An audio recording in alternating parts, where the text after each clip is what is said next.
Hello friends, welcome to Motor Doker. मैं हूं Sunny Chahar. Friends, ये वाला वीडियो होने वाला है उन लोगों के लिए जो इस टाइम पे इलेक्ट्रिकल कार लेने की सोच रहे हैं। इलेक्ट्रिकल टू व्हीलर को इस वीडियो के अंदर हम कवर नहीं करेंगे, मेनली फोकस हमारा इलेक्ट्रिकल कार्स के ऊपर रहेगा। इस टाइम पे आपको पता है टाटा काफ़ी अच्छा कर रहा है, Tata Nexon, MG ZS EV, Hyundai कोना और नई नई इस टाइम पे महिंद्रा की काफ़ी सारी फ्यूचरिस्टिक कार आने वाली हैं। लेकिन अब हम बात करते हैं जो सबसे मेन जो डाउट होता है लोगों का, वो है बैटरी चार्जिंग का टाइम। आपको पता है चाहे आप फास्ट चार्जिंग से भी इसको चार्ज करते हो तो करीब करीब आपका 40 से 1 घंटा लग ही जाता है 80% तक। क्या ऐसा कोई सिस्टम है इस टाइम पे प्लेस में कि जैसे जितना टाइम आपका फ्यूल भरवाने में लगता है पेट्रोल डीजल, उतने ही टाइम में आप अपनी पूरी की पूरी बैटरी को चार्ज कर पाओ? तो अगर इस टाइप का कोई सिस्टम आ जाता है तो आप सोचोगे कि कितने लोग इस टाइम पे इलेक्ट्रिकल कार की साइड मूव कर सकते हैं। तो मैं आपको बताता हूँ, ऐसा सिस्टम ऑलरेडी आ चुका है। अगर हम बात करें यूरोप की, अमेरिका की, चाइना की। दूसरा जो कंसर्न होता है कि जिससे लोग इस टाइम पे इलेक्ट्रिकल कार्स की तरफ मूव नहीं कर रहे, वो है कॉस्टिंग। आपको पता है इलेक्ट्रिकल कार्स की कॉस्टिंग ज़्यादा होती है जब हम कंपेयर करते हैं उन्हें पेट्रोल डीजल कार से। सो फ्रेंड, अब हम इस सॉल्यूशन की बात करते हैं। क्या ऐसा सिस्टम है जिससे आपकी ईवी कम रेट के अंदर आपको मिलेगी? दूसरा, आपका जो चार्जिंग टाइम है बैटरी का वो बिल्कुल उतना ही हो जाएगा जितना आप फ्यूल डलवाते हो अपनी कार के अंदर। तो इस पर्टिकुलर सिस्टम का नाम आता है बैटरी स्वैपिंग।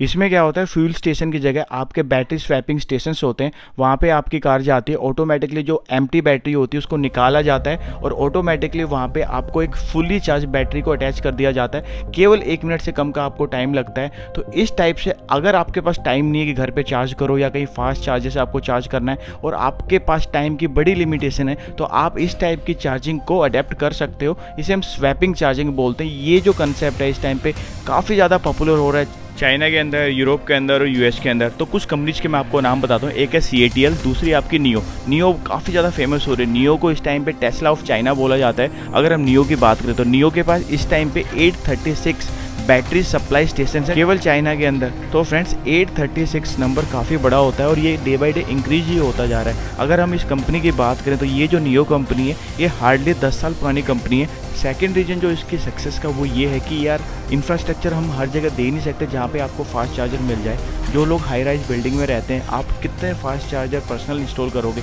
तो ये पॉसिबल है ही नहीं। दूसरा, आप और मेरे जैसे कुछ लोग ऐसे होते हैं जो 1 घंटे तक यार कहीं लाइन में खड़े होकर फास्ट चार्जिंग का वेट कर नहीं सकते कि कब आपकी कार 100% चार्ज होगी। तो वो लोग प्रीफर करते हैं कि इस टाइप के स्टेशन पे जाएं, केवल 1 मिनट के अंदर आपको पूरी की पूरी फुली चार्ज बैटरी मिल जाए। तो इससे बढ़िया क्या हो सकता है? तो ये इसीलिए काफ़ी ज़्यादा सक्सेस हो रहा है। केवल नियो की बात नहीं है, अगर हम बात करें CATL जो कि इस टाइम पे एक बैटरी जायंट है, उसके भी खुद के इवोगो नाम के बैटरी स्वैपिंग स्टेशन है चाइना के अंदर। आई होप आप लोगों को ये वाला जो आइडिया है काफ़ी इंटरेस्टिंग लग रहा होगा। लेकिन मैं आपको बताता हूँ, इन सब चीज़ों के साथ काफ़ी ज़्यादा चैलेंजेस आते हैं। जो सबसे मेन चैलेंज ये होता है कि डिफरेंट मैन्युफैक्चर डिफरेंट कैपेसिटी की बैटरी बनाते हैं, राइट। अगर आप कहीं स्टेशन पर जा रहे हो बैटरी स्वैप कराने के लिए, तो आपको जो सबसे बड़ा डाउट यही होगा कि क्या मेरी जो गाड़ी की जो बैटरी आ रही है, जिस कैपेसिटी की मेरी गाड़ी के अंदर बैटरी है, कितने वोल्ट की है, क्या वो उस टाइप की सेम बैटरी वहाँ पे होगी?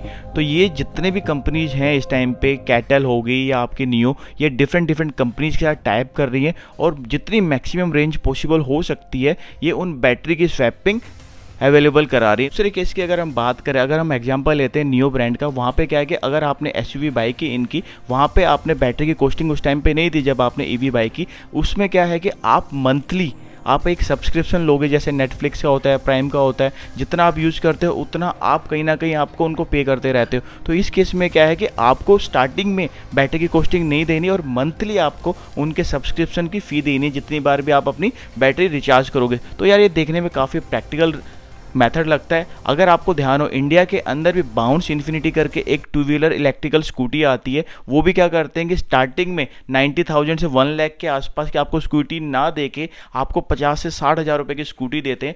क्योंकि उसके अंदर बैटरी की कॉस्टिंग है ही नहीं। आपको बस क्या करना है कि आपको उनके चार्जिंग स्टेशन पे जाना है, वहाँ पे बैटरी स्वैप करनी है और एक मंथली सब्सक्रिप्शन लेना है और उसके कहीं ना कहीं उनको पे करते रहना है। तो ये भी काफ़ी एक कन्वीनियंट मेथड लगता है अगर आप स्टार्टिंग में इतना पैसा नहीं डालना चाहते। अब बात करते हैं इसके कुछ पॉजिटिव और नेगेटिव पॉइंट भी हैं। सबसे मेन पॉइंट ये होता है, अगर आप इस टाइप की EV लेते हो जिसके अंदर आप बैटरी लेते ही नहीं, तो उसमें क्या आता है कि आपको टेंशन होती ही नहीं कि आपकी बैटरी पे कितनी वारंटी है, 8 साल की है, 10 साल की है। बस आपको क्या करना है, लाइफ टाइम तक जब भी आपकी कार की लाइफ है, आप अपनी बैटरी को स्वैप कराते जाओ और मंथली सब्सक्रिप्शन फी देते जाओ, तो आपको कोई टेंशन है ही नहीं बैटरी और उसके बैटरी प्राइस की। तो ये एक अच्छी पॉजिटिव थिंग है। लेकिन अगर इसके नेगेटिव पॉइंट की मैं बात करूं तो हो सकता है टाइम के अकॉर्डिंग आपकी जो बैटरी स्वैपिंग की जो कॉस्ट है सब्सक्रिप्शन वो बढ़ जाए। लेकिन जो सबसे मेन पॉजिटिव पॉइंट यही निकल के आता है, आप जाओ और आपको फुल चार्ज मिलेगा गो के अंदर, 2 मिनट के अंदर आप अपनी बैटरी को चार्ज करो, निकाल लो, आपको कहीं वेट करने की नीड ही नहीं है। तो ये एक बड़ा अच्छा सिस्टम लगता है। लेकिन इसे कुछ मैं और नेगेटिव पॉइंट की अगर मैं बात करूँ तो इतने बड़े आपको फ्यूल स्टेशन या आप बोल सकते हो बैटरी स्वैपिंग स्टेशन लगाने के लिए काफ़ी ज़्यादा कॉस्ट की रिक्वायरमेंट होती है। कहीं ना कहीं स्वीडिश फर्म ने इसके ऊपर स्टडी किया था तो वहाँ पर सुनने को आया था करीब करीब 6 करोड़ के आसपास आपकी एक इन्वेस्टमेंट होती है जब आप एक बैटरी स्वैपिंग स्टेशन लगाते हो। ये जो रेट है ये आपके चाइना, यूरोप या अमेरिका के अकॉर्डिंग, इंडिया का अभी मैं कुछ बोल नहीं सकता क्योंकि यहाँ पे आपको डिफरेंट बैटरी पैक्स रखने पड़ेंगे अलग अलग कैपेसिटी के, तो उसके लिए आपको स्पेस चाहिए होगी। और प्लस अगर हम इसका नेगेटिव पॉइंट ये देखें, जहाँ पे हमारे चार्जिंग पॉइंट लगे होते हैं वहाँ पे आप 40 से 50 का एक साथ में चार्जिंग पे लगा सकते हो। माना कि वो टाइम लगाते हैं, डिफरेंट गाड़ियों की स्पीड के ऊपर डिपेंड करता है, चार्जर कितने वोल्ट का है उस पर डिपेंड करता है। लेकिन इस टाइप के रिप्लेसिंग स्वैपिंग स्टेशन के ऊपर आप इतनी कार एक साथ में बैटरी स्वैप नहीं करा सकते, तो आपको कहीं ना कहीं वहाँ पे लाइन में लगना पड़ेगा। आपको अपॉइंटमेंट हो सकता है कि किसी मोबाइल ऐप के थ्रू लेनी पड़े। तो ये सारे कुछ इसके लिमिटेशन है। लेकिन टेक्नोलॉजी वाइज अगर हम देखें तो ये काफ़ी अच्छा प्रैक्टिकल चीज़ लगती है। आपको उतना ही टाइम लगता है जितने टाइम में आप डीजल या पेट्रोल फ्यूल कराते हो, उतने ही टाइम के अंदर आप ऑटोमेटिकली अपनी पुराने वाली एम्प्टी बैटरी को निकाल के एक नई बैटरी के साथ में अपनी कार के साथ अटैच कर लेते हो। तो ये काफ़ी ज़्यादा प्रैक्टिकल लगता है। चाइना के अंदर काफ़ी ज़्यादा पॉपुलर हो रहा है। देखते हैं इंडिया के अंदर इस टाइप की कोई कंपनी लॉन्च होती है तो किस टाइप का यहाँ पे रिस्पॉन्स मिलता है, वो देखने वाली बात होगी। अभी तक तो इस टाइप की कोई कंपनी है नहीं। बाकी अगर मैं बात करूँ इंडिया के अंदर इलेक्ट्रिकल कार्स का, तो इस टाइम पे टोटल 2% हमारी जो कार्स बिकती हैं वो इलेक्ट्रिकल कार्स हैं। इनके अगर स्टार्टिंग प्राइस की बात करूँ तो टाटा टाइगोर आती है, उसका प्राइस स्टार्ट होता है 12,49,000 से। वहीं सबसे कॉस्टलीस्ट अगर मैं ईवी की बात करूँ तो वो है आपकी पोर्शे टाइकन क्रॉस टूरिज्म। इसका प्राइस स्टार्ट होता है 1,74,00,000। तो ये सबसे ज़्यादा कॉस्टलिस्ट कार है। अगर मैं बात करूँ इस टाइम पे कितनी कार आती हैं तो काफ़ी ज़्यादा कार आती हैं, लेकिन जो सबसे ज़्यादा बिकने वाली है वो टाटा नेक्सॉन है। टाटा का जो शेयर है ईवी के अंदर वो 95% से भी ज़्यादा है। अगर मैं आपको जुलाई 2022 की डेटा बताता हूँ तो टोटल 4,444 ईवी सेल हुई थी, जिसके अंदर टाटा की जो कार्स थी वो थी 4,022। आप मान के चलो कि 95% से ज़्यादा शेयर इस टाइम पे टाटा का है। बाकी डिफरेंट इस टाइम पे लग्जरी ब्रांड भी आ चुकी है, जैसा कि किया EV6 काफ़ी ज़्यादा पॉपुलर है, BMW की i4, ऑडी की e-tron, पोर्शे की टाइकन मिल जाती है, आपको मिनी कूपर SC मिलती है, BMW iX, मर्सिडीज़ की ईवो मिलती है। तो काफ़ी ज़्यादा इस टाइम पे इलेक्ट्रिकल लग्जरी ब्रांड आ चुकी है इंडिया के अंदर। इसके अलावा महिंद्रा, टाटा, हुंडई, मारुति सब इस टाइम पे प्लान कर रहे हैं कुछ ना कुछ नए मॉडल्स लाने के इलेक्ट्रिकल कार्स की। तो देखते हैं कौन कौन से कब लॉन्च होंगे, मैं आपको जरूर अपडेट करूंगा। लेकिन अगर आपको इस टाइप के बैटरी स्वैपिंग स्टेशन से भी दूर रहना है तो आपको कहीं ना कहीं किया EV6 जैसा कुछ करना पड़ेगा, क्योंकि आपको पता है किया EV6 की जो बैटरी है वो 0 से 80% चार्ज हो जाती है, वो भी लेस देन 18 मिनट से कम के अंदर आपकी 80% बैटरी चार्ज हो जाती है। तो अगर इस टाइप के फास्ट चार्जर आ जाएं जिसके अंदर आपकी बैटरी लेस देन 5 मिनट भी चार्ज होगी तो आपको इस टाइप के स्वैपिंग स्टेशन की नीड शायद कम पड़े।